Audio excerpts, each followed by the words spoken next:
9 മാസത്തിന് ശേഷം അമേരിക്കയിൽ പലിശ നിരക്ക് കുറച്ച് ഫെഡറൽ റിസർവ്. അടിസ്ഥാന നിരക്ക് 0.5% താഴ്ത്തിയതോടെ പുതുക്കിയ നിരക്ക് 4 മുതൽ 4.25%. നിരക്ക് കുറയ്ക്കണമെന്ന ട്രംപിന്റെ ആവശ്യം പലതവണ തള്ളിക്കളഞ്ഞ ഫെഡ് ചെയർമാൻ തൊഴിലില്ലായ്മ രൂക്ഷമായതോടെയാണ് നിരക്കിളവിന് തയ്യാറായത്. തൊഴിൽ വിപണിയിലെ പ്രതിസന്ധി പരിഹരിക്കാനുള്ള നയപ്രഖ്യാപനം എന്ന സൂചനയോടെയാണ് ഫെഡറൽ ഓപ്പൺ മാർക്കറ്റ് കമ്മിറ്റിയുടെ തീരുമാനം ചെയർമാൻ ജെറോം പവൽ അവതരിപ്പിച്ചത്.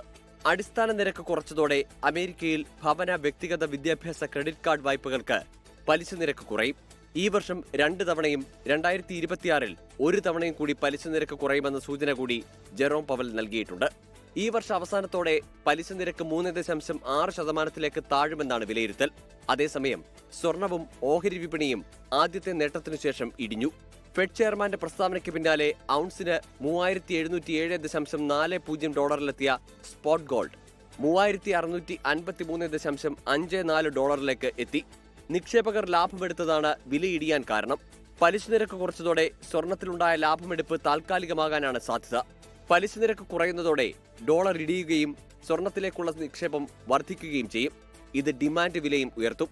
സ്വർണ്ണവില 2026-ഓടെ ഔൺസിന് $4200 മുകളിലെത്തുമെന്നാണ് വിദഗ്ധരുടെ വിലയിരുത്തൽ. അങ്ങനെയെങ്കിൽ കേരളത്തിലെ വില റെക്കോർഡ് മറികടക്കും. ഈ വർഷം ഇതുവരെ 40% ഉയർന്ന സ്വർണ്ണവില ഇന്ന് കുറഞ്ഞു.